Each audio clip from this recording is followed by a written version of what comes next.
بسم اللہ الرحمن الرحیم۔ ناظرین، وہ کھانا جو آپ کو نیند دے وہ دنیا کے تمام دواؤں سے بہتر ہیں۔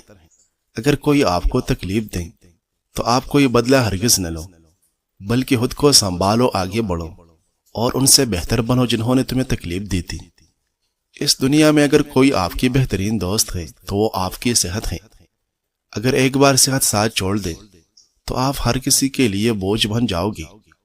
سب کے سامنے اپنا دکھ بیان نہ کریں، کیونکہ بعض لوگ آپ کے ساتھ رو کر آپ کے دکھ سنے گی لیکن دوسرے کو ہنس کے سنائے گی۔ سلیمان بن سرد رضی اللہ عنہ بیان کرتے ہیں کہ رسول اللہ صلی اللہ علیہ وسلم نے فرمایا، جس شخص کو اس کا پیٹ یعنی پیٹ کی کوئی بیماری ہلاک کر دے اسے قبر میں عذاب نہیں دیا جائے گا۔ ناظرین، کامیاب زندگی کی سب سے بڑی نشانی یہی ہے کہ جب آپ پیچھے مڑ کے دیکھیں تو زندگی میں کوئی بھی پچھتاوا نہ ہو۔ وہ شخص کبھی غربت اور محتاجی کا شکار نہیں ہوتا جو شکایت کم اور شکر زیادہ کرتا ہے۔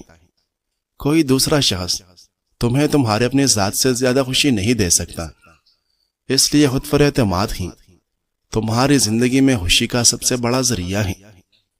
اللہ کبھی تمہیں حد سے زیادہ غم نہیں دے گا۔ اللہ اتنا ہی درد، تکلیف اور مصیبت دیتا ہے جتنا ہم برداشت کر سکیں۔ ناظرین، زیادہ کھانے کے بعد سونے کی کوشش ہرگز نہ کریں ورنہ موٹاپا گھیر لے گا۔ کامیاب اور عقل مند لوگ اپنے ہونٹوں پر دو چیزیں رکھتے ہیں، ایک مسکراہٹ اور دوسری خاموشی۔ مسکراہٹ پریشانیوں کو حل کرنے کے لیے اور خاموشی پریشانیوں سے محفوظ رہنے کے لیے۔ روزانہ دوپہر کے وقت کچا پیاز روٹی کے ساتھ کھانے سے قوت باہ میں اضافہ ہوتا ہے اور معدہ صاف ستھرا رہتا ہے۔ اگر تم اپنے راز کا حفاظت خود ہی نہیں کر سکتے تو یہ توقع دوسروں سے بھی نہ کریں کہ وہ اس کی حفاظت کرے گی۔ گھر میں اگر رزق کی تنگی ہو جائے تو عشاء کے وقت سورۃ الواقعہ کی تلاوت کریں۔ اگر آپ معدے کی تکالیف سے محفوظ رہنا چاہتے ہیں تو کھانے کے فوری بعد پانی نہ پیے۔ یاد رکھیں، آپ سب لوگوں کو کبھی بھی خوش نہیں رکھ سکتے۔ اگر آپ لوگوں کی خاطر زمین پر لیٹ بھی جائیں اور لوگ آپ کے اوپر سے گزرنے لگیں تب بھی وہ شکایت کرے گی کہ آپ ہموار نہیں لیٹے ہوئے۔ سو اپنی زندگی جینا شروع کیجیے جس میں کسی کے ساتھ زیادتی نہ ہو۔ اگر پیشاب قطرہ قطرہ کر کے آئے تو یہ مثانہ کمزور ہونے کی نشانی ہے۔ حضرت سعد بن وقاص رضی اللہ عنہ سے روایت ہے کہ رسول اللہ صلی اللہ علیہ وسلم نے ارشاد فرمایا، 3 چیزیں ابن آدم کی سعادت مندی کی علامت ہے اور 3 چیزیں اس کی بدنصیبی کی علامت ہے۔ ابن آدم کی خوش نصیبی تو یہ ہے کہ اسے نیک بیوی ملے، اچھی رہائش ملے اور عمدہ سواری ملے، جبکہ اس کی بدنصیبی یہ ہے کہ اسے بری بیوی ملے، بری رہائش ملے اور بری سواری ملے۔ ناظرین، جس انسان کو بہت زیادہ غصہ آنے لگے تو ممکن ہے کہ اسے توجہ کی ضرورت ہو۔ ہنسی زخم کا مرہم ہے، مگر ضرورت سے زیادہ ہنسی دل کو مردہ کر دیتی ہے۔ قرآن کی تلاوت ایک نفسیاتی علاج ہے، اس سے زیادہ مؤثر دوا کوئی نہیں۔ اگر زندگی میں کسی خواب کو پانا چاہتے ہو تو اس کے لیے مسلسل محنت کرو، کیونکہ زندگی موقع کم اور دھوکہ زیادہ دیتی ہے۔ بزرگوں سے بیٹھے ہوئے ہاتھ نہ ملائیں، کیونکہ یہ تکبر غرور کی نشانی ہے۔ اگر ہر وقت منہ خشک رہیں تو یہ ممکنہ طور پر شوگر کی علامت ہو سکتی ہے۔ اگر چہرہ پیلا پڑنے لگے تو یہ جگر کی بیماری ہو سکتی ہے۔ اگر آنکھوں کے گر سیاہ ہلکے بن جائیں تو یہ نیند کی کمی یا مادہ منویہ کی کمی کی علامت ہے۔ اگر ہر وقت تکن محسوس ہوتا ہو تو یہ خون کی کمی کی نشانی ہو سکتی ہے۔ اگر جسم پر نیلے دبے بننے لگے تو یہ رگوں میں خون جمنے کی علامت ہو سکتی ہے۔ ہر انسان کی زندگی میں ایک کمزوری ضرور ہوتی ہے، خواہ وہ لالچ ہو، محبت ہو یا خوف۔ کچھ لوگ تعریف کے بھوکے ہوتے ہیں، انہیں تعریف دے کر خوش کیا جا سکتا ہے۔ کچھ لوگ خوف سے قابو میں آتے ہیں، ان کی یہ سب سے بڑی کمزوری ہوتی ہے۔ بعض لوگوں کی کمزوری ان کے رشتے، بچے یا راز ہوتے ہیں۔ ایک چالاک شخص اپنے مخالف کی کمزوری ڈھونڈ کر پوری جنگ باہر لڑے جیت سکتا ہے۔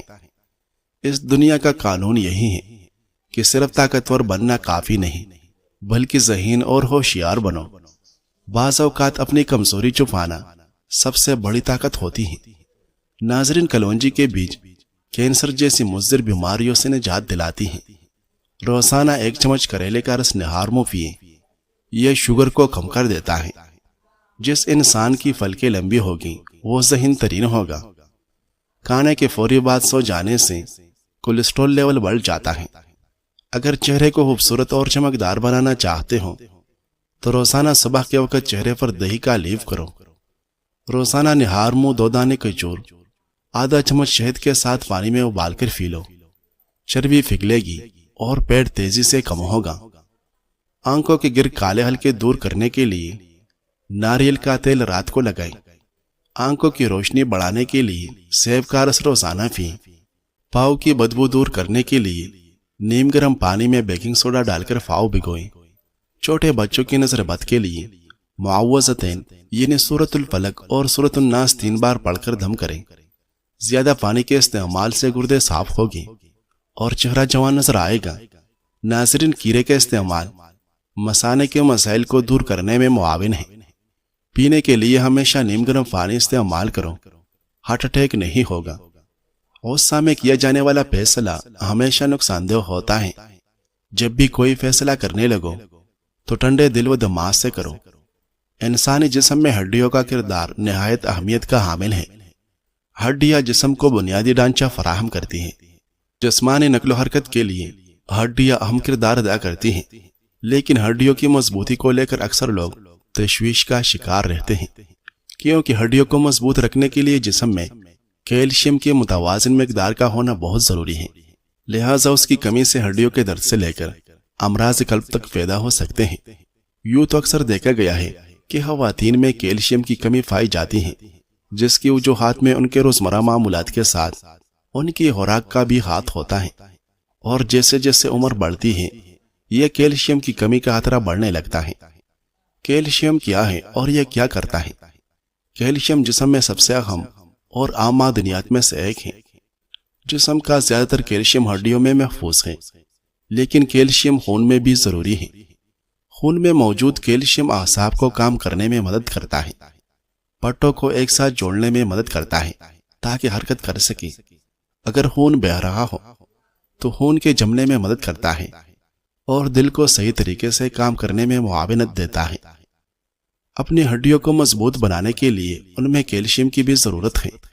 اگر خوراک میں کافی کیلشیم کا استعمال نہیں تو پھر جسم خون میں استعمال کرنے کے لیے ہڈیوں سے کیلشیم لیتا ہے، جو ہڈیوں کے کمزور ہونے کا سبب بنتا ہے۔ کیلشیم کی کمی کے اثرات: ہاتھوں، پیروں یا ہڈیوں میں درد کی شکایت اس کی علامات میں سے ایک ہے۔ متوازن غذا پر توجہ دے۔ جسم میں کیلشیم کی کمی پورا کرنے کا ایک طریقہ بہتر غذا بھی ہو سکتا ہے، لیکن جن لوگوں میں کیلشیم کی کمی زیادہ ہوتی ہے تو صرف خوراک اسے پورا نہیں کر پاتی۔ کیلشیم کی کمی پورا کرنے کے اسباب: سورج کی روشنی حاصل کریں۔ ہمارا جسم سورج کی روشنی سے وٹامن ڈی حاصل کرتا ہے، جو جسم کو کیلشیم جذب کرنے میں مدد کرتا ہے۔ اس کے علاوہ سورج کی روشنی ہڈیوں کو مضبوط رکھتا ہے اور سکن کو بھی نکھارتا ہے۔ پھلوں کا استعمال کریں۔ کیلشیم کی کمی کو دور کرنے کے لیے انجیر، خشک میوہ جات وغیرہ کو بہت فائدہ مند سمجھا جاتا ہے۔ ناظرین، اگر آپ پسینے سے جان چھڑوانا چاہتے ہیں تو نہانے سے قبل فٹکری گیلا کر کے جسم پر مالش کریں۔ حضرت امام غزالی رحمہ اللہ فرماتے ہیں، دل کا سکون اس وقت حاصل ہوتا ہے جب دل دنیا کی حرص سے آزاد ہو کر اللہ تعالیٰ سے جڑ جائے۔ دولت ہاتھ میں ہو تو بہتر ہے، لیکن اگر دل میں آ جائے تو بربادی ہے۔ اگر چہرے پر دانے ہوں تو ملتانی مٹی، گلاب اور لیمو کا رس ملا کر ہفتے میں 2 بار لگائے۔ ہر وقت تکن رہتا ہو تو نیم گرم پانی میں تھوڑا سا نمک ڈال کر پاؤں بھگو لے، سکون ملے گا۔ موٹاپے سے نجات کے لیے نیم گرم پانی میں شہد اور لیمو روز صبح ملا کر پی لے۔ کمر درد کے لیے نیم گرم زیتون کا تیل نرمی سے مالش کرے۔ اگر سکن پر جھریاں آ رہی ہو تو ایلوویرا جیل، انڈا اور شہد ملا کر لگائے۔ جلد کی کردرا پن دور کرنے کے لیے دودھ اور بیسن کا حلیف کرے۔ ناظرین، اگر آپ ایک کام کو ڈیوٹی سمجھ کر کرتے ہیں تو اچھے انداز سے کریں گے، لیکن اگر کام سے آپ کو محبت ہے تو اسے ریگولر نہیں بلکہ نئے انداز سے کریں گے، جس کے زبردست نتائج آئے گے۔ سب سے بڑھ کر یہ کہ کام پر آپ کو ٹینشن نہیں دے گا۔ مشہور اور بڑے لوگ جنہوں نے یہ سب کچھ کرنے کے طریقے ایجاد کیے، انہیں اپنے کام سے عشق تھا۔ اس طرح جیے کے بعد آنے والے یہ ضرور سوچے کہ یہاں سے کوئی گزرا ہے۔ مایوس نہ ہو، چاہے زندگی تم پر کتنی ہی سختی سے کیوں نہ ٹوٹ پڑے، کیونکہ وہ اللہ جو مردے سے زندہ کو اور زندہ سے مردہ کو نکالتا ہے، وہ یقیناً اس پر قادر ہے کہ تمہارے لیے کوئی راستہ نکال دے اور تمہیں ایسی جگہ سے رزق عطا کرے جہاں سے تمہیں گمان بھی نہ ہو۔ چہرے کی جھریاں دور کرنے کے لیے 100 گرام عرقی گلاب، 15 گرام روغن زیتون اور 15 گرام پٹکری لے کر 2 انڈوں کی سفیدی میں ملا کر ہلکی آنچ پر پکائے۔ جب امیزہ اچھی طرح مکس ہو جائے تو اتار لے۔ سوتے وقت اس سے چہرے کی مالش کرے۔ اگر بار بار پیشاب آنے کا مسئلہ ہو تو سونے سے پہلے بنے چنے کھائے۔ چھوٹے بچوں کا سوتے میں پیشاب نکل جاتا ہو تو انہیں سونے سے قبل تل کے لڈو یا باجرے کی کھچڑی کھلائے۔ صبح تر و تازہ رہنے کے لیے ایک پیالی گرم دودھ میں 1 چمچ شہد ڈال کر سونے سے پہلے روزانہ پی لے۔ ناظرین، اچھی امید اور اچھا گمان قدرت کی ایسی عطا ہے جو انسان کو اپنے دامن میں فنا دے کر مایوسی کے سمندر میں ڈوبنے سے بچاتی ہیں۔ اچھے لوگ پھول کے مانند ہوتے ہیں، وہی لوگ خوبصورت اور انمول ہیں جو خیر کی خبر دیتے ہیں، پریشانی میں دلاسا اور بھروسہ دیتے ہیں، ہمیشہ تنہائی میں اصلاح کرتے ہیں، کوئی لالچ نہیں رکھتے۔ ایسے لوگ قیمت سے نہیں قسمت سے ملتے ہیں۔ شوگر کے مریضوں کو اپنے خون میں شکر کی سطح کو کنٹرول میں رکھنے کے لیے ایسے اعضاء کا انتخاب کرنا ہوتا ہے جن میں جی آئی یعنی شوگر کم سے کم مقدار میں ہو۔ دنیا میں کچھ پھل ایسے بھی ہیں جو نہ صرف میٹھے اور لذیذ ہوتے ہیں بلکہ ان میں شوگر کا مقدار متناسب ہوتا ہے۔ شوگر کے مقدار کم ہونے کی وجہ سے شوگر کے مریض اگر اعتدال کے ساتھ ان پھلوں کا استعمال کریں تو ان سے خوب فائدہ اٹھا سکتے ہیں۔ آڑو فائبر سے بھرپور ہوتا ہے اور ہاضمہ بہتر کرتا ہے۔ یہ شوگر کو آہستہ جذب کرنے میں مدد دیتا ہے۔ کیوی، اگر کیوی اعتدال میں کھایا جائے تو یہ پھل ہر کسی کے لیے بہت فائدہ مند ہے۔ کیوی چھلکے سمیت کھائے تاکہ فائبر زیادہ سے زیادہ حاصل ہو۔ انناس یہ وٹامن سی سے بھرپور اور شوگر میں معتدل ہوتا ہے، البتہ شوگر کے مریض اس کے جوس سے پرہیز کرے۔ تربوز پانی سے بھرپور اور معتدل شوگر، اینٹی آکسیڈنٹ اور وٹامن اے کا بہترین خزانہ ہے۔ چیری اینٹی آکسیڈنٹ سے بھرپور، دماغی صحت کے لیے مفید اور سب سے بڑھ کر کم مقدار میں کھانے سے بلڈ شوگر نہیں بڑھتا۔ چکوترا معدے کی سوزش کو کم کرنے والے قدرتی اجزاء کا حامل ہے، اس میں بھی شوگر کا مقدار معتدل ہوتا ہے۔ پپیتا میں پانی کی مقدار زیادہ اور شوگر کا مقدار کم ہوتا ہے۔ شوگر کے مریضوں کے لیے یہ پھل کم مقدار میں یعنی 2 سے 3 چھوٹے ٹکڑے کھانے سے فائدہ ہوتا ہے۔ بلیک بیری قدرتی مٹاس کے باوجود کم شوگر رکھتی ہیں، یہ فائبر اور اینٹی آکسیڈنٹ سے بھرپور ہوتی ہیں۔ ناظرین، حضرت شیخ عبد القادر جیلانی رحمہ اللہ فرماتے ہیں، جب دنیا دل میں گر کر جائے تو بندہ ہمیشہ بے چین رہتا ہے، اور جب دنیا کو دل سے نکال دے تو ساری کائنات اس کی غلام بن جاتی ہے۔ آج کل گھر میں مالی معاملات پر جھگڑے زیادہ ہوتے رہتے ہیں، اسے کیسے حل کریں؟ لوگ کہتے ہیں سارا رولا پیسے کا ہے، لیکن حقیقت میں ایسا نہیں ہے۔ اگرچہ گھروں میں سب سے زیادہ جھگڑے پیسوں کی وجہ سے ہی ہوتے ہیں، لیکن پیسے کی کمی یا زیادتی اصل مسئلہ نہیں، بلکہ اصل مسئلہ پیسے کا غیر شفاف استعمال اور اعتماد کی کمی ہے۔ اکثر میاں بیوی یا خاندان کے دیگر افراد پیسے کے معاملے میں ایک دوسرے سے کھل کر بات نہیں کرتے، اور پھر یہی معاملہ جھگڑے کا باعث بنتا ہے۔ پیسے کی جھگڑے کی عمومی وجوہات: ایک فرد کی فضول خرچی، پیسے چھپانا یا جھوٹ بولنا، جب کمائی کم ہو اور خرچ زیادہ، غیر ضروری اخراجات۔ اگر پیسہ ضائع ہو رہا ہو تو انسان کو معاشرے میں عدم تحفظ محسوس ہوتا ہے، بیماریوں اور دیگر اخراجات کا خوف رہتا ہے۔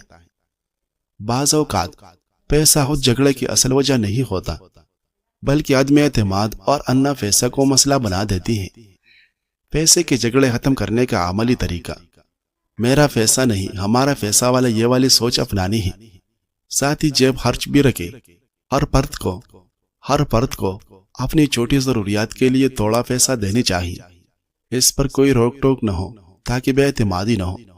کھل کر بات کرے، مہینے کا خرچ، آمدنی قرض سب کے بارے میں صاف بات کرے۔ چھپانے کی کوشش نہ کرے، چھپانے کی عادت جھگڑا بڑھا دیتی ہے۔ دونوں میاں بیوی بیٹھ کر ضروری اور غیر ضروری اخراجات کی فہرست بنائیں اور اس کے ساتھ بچت کی پلاننگ تشکیل دے۔ فضل خرچی کنٹرول کرے اور چیز خریدنے سے پہلے اس سے پوچھے کیا یہ واقعی ضروری ہے۔ سیل قسط اور قرض کے چکر میں نہ آئے، قرض میں احتیاط کرے اور غیر ضروری ادار یا قرض سے بچے۔ اگر لینا ہی پڑے تو ذمہ داری سے وقت پر واپس کرے۔ میاں بیوی مالی ذمہ داریاں آپس میں بانٹے، اور اگر دونوں کمانے والے ہیں تو دونوں مل کر خرچ کی پلاننگ کرے۔ گھریلو اخراجات کو صرف ایک فرد پر نہ ڈالے، بشرطیے کہ کمائی والے ایک نہ ہو۔ اعتماد کا فارمولہ: پیسہ صرف اکاؤنٹ میں نہیں بلکہ اس کے ساتھ آپ کا دل بھی شفاف ہونا چاہیے۔ اگر کبھی پیسے کے معاملے میں غلطی ہو جائے تو فوراً مان لے۔ اگر ضرورت ہو تو کسی بڑے یا ماہر سے مشورہ لے لیں۔ اگلے مہینے میں بچت کا ہدف طے کرے، چاہے تھوڑا ہی کیوں نہ ہو۔ آج ہی بیٹھ کر مہینے کا بجٹ بنائے۔ کوئی عجیب کام نہیں ہے، ذرا کر کے تو دیکھے۔ اپنی آمدنی اور اخراجات کو لکھے اور غیر ضروری چیزیں ختم کرے۔ پیسہ بذات خود جھگڑا نہیں، مگر چھپانا اور فضول خرچی جھگڑا بناتا ہے۔ بات چیت، شفافیت اور مشترکہ فیصلے کرنا مالی سکون کا فارمولہ ہے۔ اگر آپ پیسہ صحیح طریقے سے سنبھالیں گے تو پھر پیسہ آپ کو سنبھالے گا۔ ناظرین، ماہرین کا کہنا ہے کہ شدید اور دیر غم دل کی بیماری اور جسمانی کمزوری کا سبب بن سکتا ہے۔ غمزدہ افراد میں اضاعیت، نیند اور جسمانی نگرانی کی کمی کی وجہ سے صحت متاثر ہوتی ہے، جیسے وزن کم ہونا یا بدہضمی کے مسائل۔ وقت پر جواب دینا بھی ایک ادب ہوتا ہے جو ہر کسی کو نصیب نہیں۔ جو دیر سے ملتے ہیں وہ اکثر دل سے دور ہوتے ہیں۔ جواب کا وقت بتا دیتا ہے رشتہ کتنا خاص ہے یا صرف باتوں کا کھیل ہے۔ خود کو قیمتی سمجھنے والے اکثر طاہر کی وجہ سے دوسروں کے وقت کو ضائع کر دیتا ہے۔ دیر سے جواب دینا اس بدمزہ چائے کی طرح ہے جس کو انسان پھر پیتا نہیں بلکہ پھینکتا ہے۔ نبی کریم صلی اللہ علیہ وسلم نے ارشاد فرمایا، شیطان آدمی کے سر کے پیچھے رات میں سوتے وقت 3 گرہ لگا دیتا ہے اور ہر گرہ پر یہ پھونک مار دیتا ہے کہ سو جا، ابھی رات بہت باقی ہے۔ پھر اگر کوئی بیدار ہو کر اللہ کی یاد کرنے لگا تو ایک گرہ کھل جاتی ہے۔ پھر جب وضو کرتا ہے تو دوسری گرہ کھل جاتی ہے۔ پھر اگر نماز یعنی فرض یا نفل پڑھے تو تیسری گرہ بھی کھل جاتی ہے۔ اس طرح صبح کے وقت آدمی چاہ کچھ بنہوش مزاج رہتا ہے، ورنہ سست اور برباطن رہتا ہے۔ آنکھ کھلتے ہی نیند سے بیدار ہونے والی دعا پڑھیے، وضو کیجیے اور نماز کا اہتمام کیجیے۔ انشاءاللہ اس شیطانی چال سے نجات ملے گی۔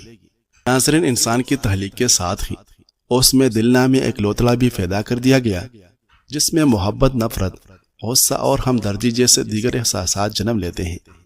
دل میں کسی کے لیے محبت کا احساس جاگنا یہ کوئی بڑی بات نہیں بلکہ فطری عمل ہے۔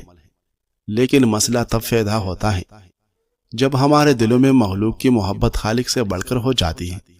تب وہ محبت ہمارے لیے پریشانی اور بے سکونی کا باعث بنتی ہے۔ اور در حقیقت محبت وہ ہے جو آپ کو اللہ کے قریب کر دے، اور جو دور کر دے تو وہ محبت نہیں، فریب ہے، جس سے جتنا جلدی کنارہ کر لیا جائے اتنا ہی بہتر ہوتا ہے۔ اگر دل لگانا ہی ہے، قربت پانا ہی ہے، اپنا آپ لٹانا ہی ہے تو اللہ پاک سے دل کو جوڑیے اور اپنا آپ انمول اور قیمتی بنائیے۔